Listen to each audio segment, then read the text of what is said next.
Welcome everyone to the Murray City Council meeting for Tuesday, March 6, 2018. You've got cell phones, if you'd please put them on silent, we would appreciate it. I've asked Danny Astle if he would conduct us in the Pledge of Allegiance. Danny? I'll stand and join.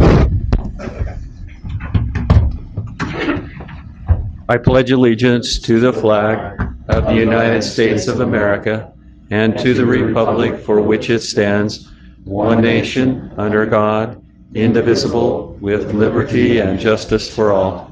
Thanks. Thanks, Danny. Okay, that takes us to approval of minutes. We have minutes from the council meeting February 6, 2018. If there are no changes or corrections, I would entertain a motion to approve. I'll move approval. I'll second. Okay, we have a motion and a second. All in favor? Aye. Aye. Carries. I do not see any scouts here tonight. I think every scout in Murray showed up last meeting. And there are no special recognitions scheduled, so we will go to citizen comments. Now, we do have 3 public hearings scheduled. If you're here to talk or to speak at a public hearing, now is not the time. This is just if a citizen or any of you has something you want to address the council or the mayor on. We give you 3 minutes, and you can come to the podium, identify yourself. Anybody interested? Roger. My name is Roger Haglund. I live at 1575 Vine Street. I'm becoming a regular. Welcome back. Thank you. My wife and I started coming to these meetings to try and stop a developer from putting 2 houses on a lot that wouldn't fit in the R110. And we were successful. And it whetted our appetite for being involved in community politics. Since then, everything that we've wanted to have happen, the opposite result came true. And I'm worried about the way that the trail was designated to be a park last meeting.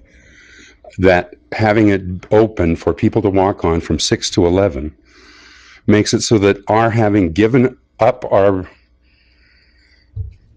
privacy for people to walk by in the dark, I thought that we talked about it being open from daylight hours to daylight hours, that it would be dawn to dusk. And by having it lumped into the parks department, it allows it to be open as long as pavilions. There is a constant comparison to the Jordan River Trail, but the buffer zone on the Jordan Trail is much wider than the 8 feet that you have on the Canal Trail. Homes are much closer to that trail than they are to the Jordan River Trail. Love to have you revisit that. And then, of course, I wish you'd lower the speed limit on all of the streets that are east of 9th East. Every one of them is designated 35 miles an hour. And as soon as you cross west into Old Murray, every one of them drops to 30 miles an hour, except for 45th, which I understand is a highway, as well as 64th, which goes down and becomes Winchester. Mayor, I appreciate the last time when we talked, the next day, or maybe 2 days later, you had the speed monitor, and it slowed people down. Initially, it slowed the first person down because the lights turn red and blue, and they think they're getting pulled over. But then it slows down the other 3 people behind them who are also going 45 miles an hour. I hope that thing takes data, and you could see that the speed through there is excessive. As you think about widening Vine Street, it makes it less and less of a neighborhood. And all the other streets in Old Murray, the neighborhood feel is retained because the streets are not 88 feet wide. The widest one in Old Murray is 50 feet or 60 feet. And it allows people to go across the street without worrying of being hit. So those are my perennial comments, are please lower the speed limit and don't widen Vine. It doesn't need it. And then if you'd please revisit the late hours into the dark on the Canal Trail. Thanks so much. Thank you. Anyone else care to address the council? Okay, seeing none, we'll move on. And that brings us to our first public hearing. Public hearing number 1 is to consider a resolution approving the 2017 Municipal Wastewater Planning Program and Report. We will hear from city staff, and then we'll open it up for public comment. Danny, if you would. So a couple of weeks ago, I had Corey Wells come visit the council and talk about this report and what it means to the city. So tonight it's the adoption of this report and gives us an opportunity to submit it to the state for their record. The good things about this report, I just wanted to point out, I think he might have done that, but we had no significant issues in our wastewater system, and we are operating really well. We appreciate the ability to purchase good equipment and to have the trained staff on hand. So, any questions from the council? Sorry, any questions for Danny? Also, Thank you. thanks. And since we are the sponsor, there won't be a sponsor presentation, so I will open it up for public comment. And this is true for all of our public hearings. If you'd like to make a comment, we do have forms to fill out. We have them up front at the table, and they're also in boxes on either side at the back by the doors. We ask you fill them out. You don't need to fill it out before you speak, but do before you leave. Would anybody care to address this item? Okay, seeing none, then I will close this item for public comment, open it up for council discussion and action. Anybody have any questions or comments on this? I would entertain a motion.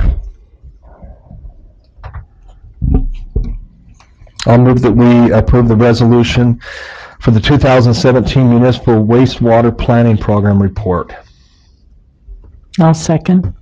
We have a motion and a second. Jennifer? Aye. Aye. Aye.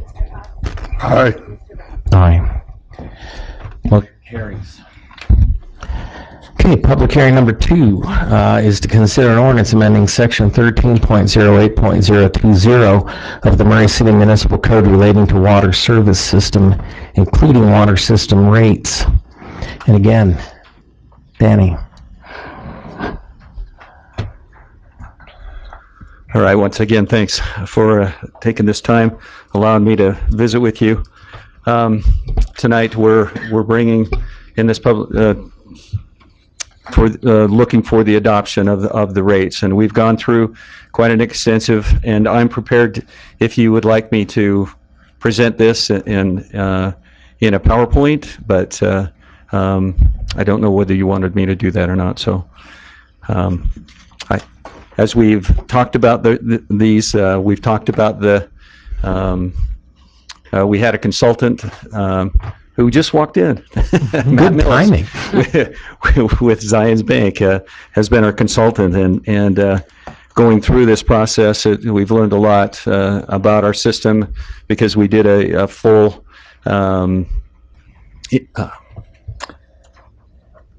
review of our system, modeled it for our flow capacities, looked forward to what our needs would be, and put forth a plan. And as part of that plan, the new rate structure, which I'll talk about in just a second, includes the needed monies to maintain the system and to continue providing a well-run system for the city.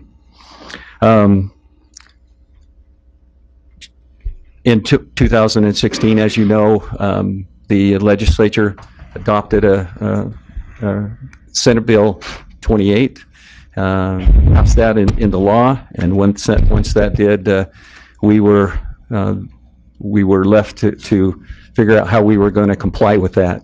The law required us to, one, is to develop a conservation rate or pricing system, which required a tiered system, and also along with that, those blocks or tiers included the rates to go in them.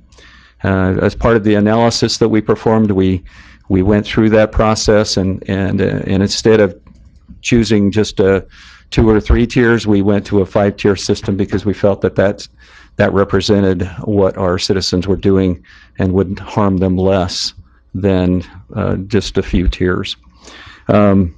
So this also, as part of this, it includes a rate increase, and so we've developed that. We went through that process, and we feel pretty confident that we're going to be able to meet our needs for the future going forward. So, do you have any questions for me? Any questions for Danny? I have one. Could you explain what you mean by a tiered system? Sure. So a tiered system is a system that it picks a block of water. So we measure water in 100 cubic feet, and in the report you'll see we use, in our terminology, HCF, or 100 cubic feet. In the report, it's more commonly used as CCF, and the C stands for 100 in the Roman numeral. So there's a comparison there. So anyway, we developed tiers. So we found that our winter water usage was at a certain level. So from 0 to blank number of 100 cubic feet. And that's the first tier. And then the next tier would be from I think it's from 9 to like 25 units or 100 cubic feet. And so we went all the way to a 5th tier. So if you get over 79 units, if you get above 80 units, you're into a pretty high-priced area. But again, as we looked at our, especially residential, only 3% of our residents, 3% of all of the bills from our residents fell into that category. So we feel like there's room for them to work to bring that down and to continue to reduce their costs going forward. Additionally, the same tier structure is very similar for non-residential, so commercial, institutional, industrial opportunities out there. It's the same structure. The only difference is that when we looked at the size of meter, the sizes of meters have a different allowance for that water that they can use. And as we looked at it, it matched up really. The matrix worked really well when we looked at all of those tiers and how it would work for commercial as well. They will probably see there's a lot of room for improvement for conservation in our commercial community, and they'll need to see that. I've been working with the schools and gave them a heads up on this as well, so that they know, and I'll be working with the parks to let them know how it's going to affect them. But they can make changes, simple changes that will help them meet get into those lower tiers as well. Does that help? Yes. So this will also help with water conservation then, and that's one of the advantages of this tiered system. Is that correct? That is correct. Okay. Yeah, and again, the legislative bill, the name of it was conservation water pricing, and but it will, because the 3% of all those residential bills, they fall into $2.50 per unit, and that's going to be a shock when they see that. But they're going to get information ahead of time so that they can avoid getting into those upper tiers. So we believe that for the most part, they will see that, recognize it, and very quickly, be back down to a reasonable level. Great. Any other questions? Thanks, Danny. Okay. Do we need to hear from our consultant? Do you have any desire to speak? You don't have to. Later. Well, yeah. Yeah, go ahead. That one's easy. It's all right. Thanks for being here.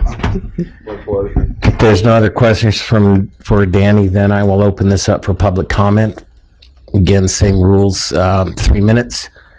Come to the podium, identify yourself. We need you to fill out a form when you're done. Is anybody interested in commenting on this? Okay, seeing none, we'll close the public comment portion of this and open it for council consideration, or a motion, or both.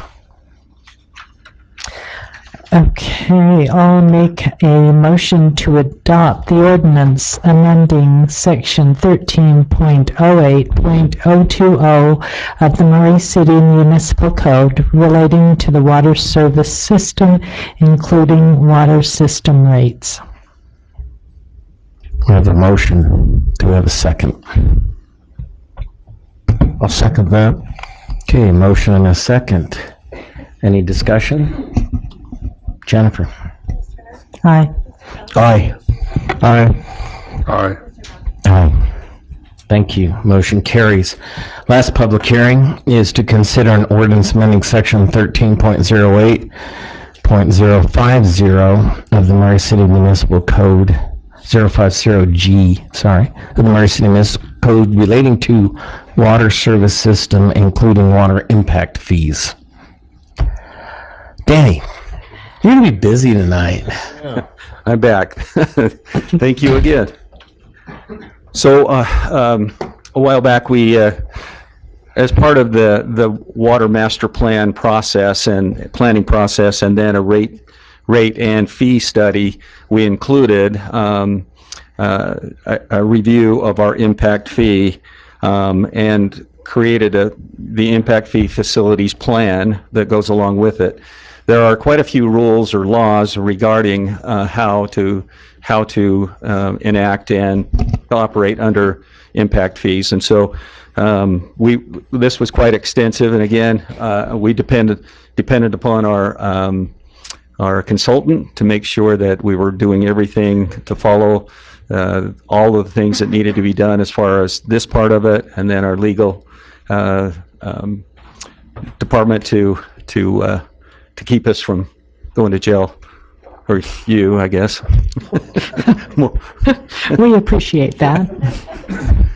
So we wanted to make sure that we've done everything that we've done and or correctly, and so we have done that. And so what you've seen, or what I presented to you earlier, as part of the packet for the council, we've brought forth the water impact fee analysis, and in that impact fee analysis, we go through a very extensive analysis of what our system is, what we need, what we've done, where we're going. It includes everything, and then a few other things that are part of that financial part of it review. But as part of the impact fee law, there are some categories that we need to pay attention to, and that's where we brought Matt on to make sure that we were doing all those correctly. We did find that we needed to actually raise our impact fees by 13%.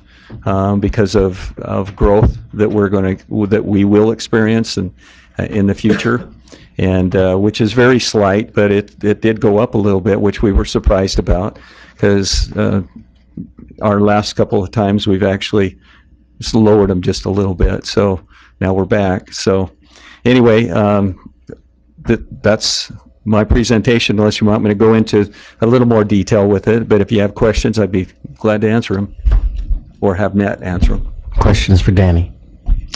I have a question. Okay. So how much will that cost for an average customer, the 13%? Okay, so it only applies to brand new connections.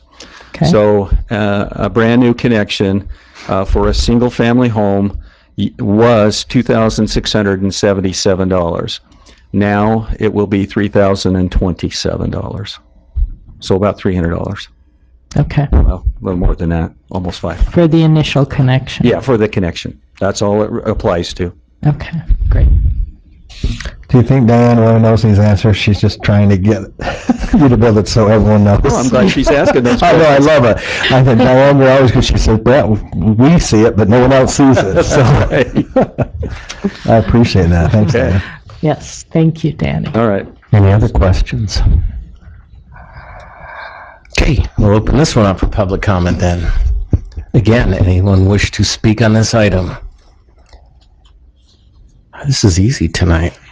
Seeing none, I will close the public comment section and proceed to council deliberation. And a motion. Please. Okay, I'll make the motion to adopt the ordinance amending section 3.08.050G of the Murray City Municipal Code relating to the water service system, including water impact fees. And I will second that as a 13. We have a motion and a second. Oh, sorry. Hey, you're okay. You Motion and a corrected second. Any further comment? Jennifer? Aye, as correct. Aye. Aye. Aye. Thank you. That carries. Okay, we have no unfinished business, which takes us into new business. And I commend the person who didn't put all of the code sections on this to read, because there's a lot. Consider an ordinance enacting Chapter 2.24 and amending multiple sections of the Murray City Municipal Code relating to the Public Services Department to create the Public Works Department and Parks and Recreation Department. Mr. Hill. Thank you. As you just read, and as you know, when Mayor Camp was elected mayor and took over office some 60 days ago, he reorganized the Public Services Department in the city and broke that department up into 2 separate departments, the Public Works Department and the Parks and Recreation Department, thus eliminating the Public Services Department. As a result, the city code, which referred to the Public Services Department in numerous locations throughout the code, was changed or needs to be changed to reflect now that we have a Parks and Recreation Department and a Public Works Department. And that's what the majority of these changes in the code are all about, is just substituting those words for public services. Secondly, there is a change in the code that you'll consider this evening to change the residency requirement for certain department heads of the city. Currently, the code says that the police chief, the fire chief, and the public services director, of which there is no longer a public services director, must reside either within the city or live within 10 miles of the city boundaries. And Mayor Camp is proposing that that be changed to say that only the police chief and fire chief must either reside in the city or live within the boundaries of Salt Lake County. So it does away with that 10-mile radius requirement and extends it to the boundaries of Salt Lake County. So that's what's in the code changes that you'll be considering this evening, and be happy to answer any questions. Questions for Doug?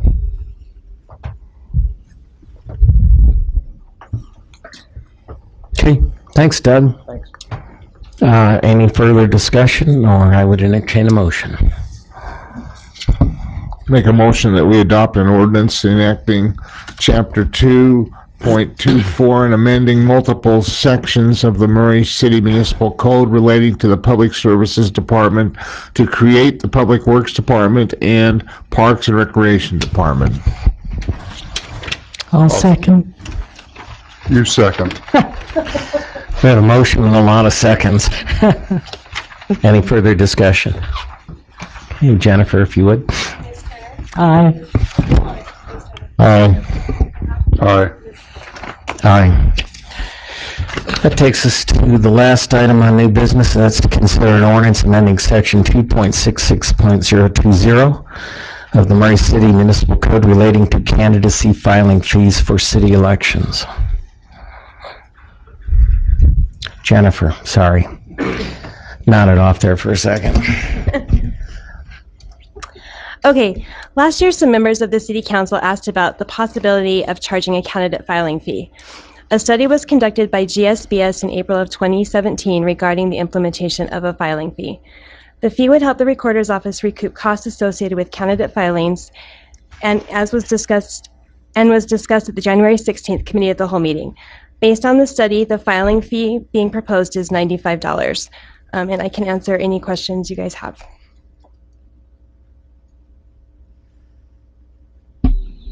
No. Any questions for Jennifer?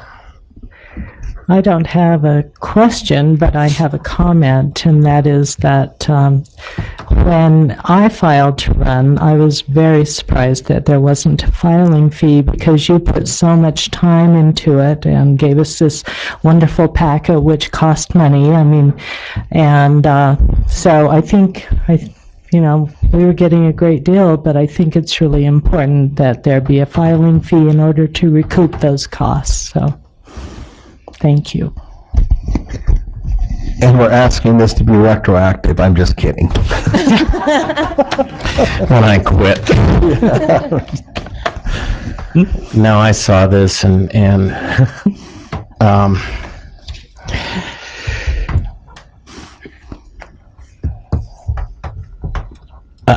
my concern is I never want to see us do something that would discourage people from filing to run for office. I get that there's a cost to it. In the reality, we might pick up $600, $800 in an election because here in Murray we have one round of elections is 3 council seats, and then the next 2 years is 2 council seats and the mayor's seats. So it's never a lot of people. Often the seats are not opposed, or if they are, there's one other candidate except for mayor that seems to bring out everybody.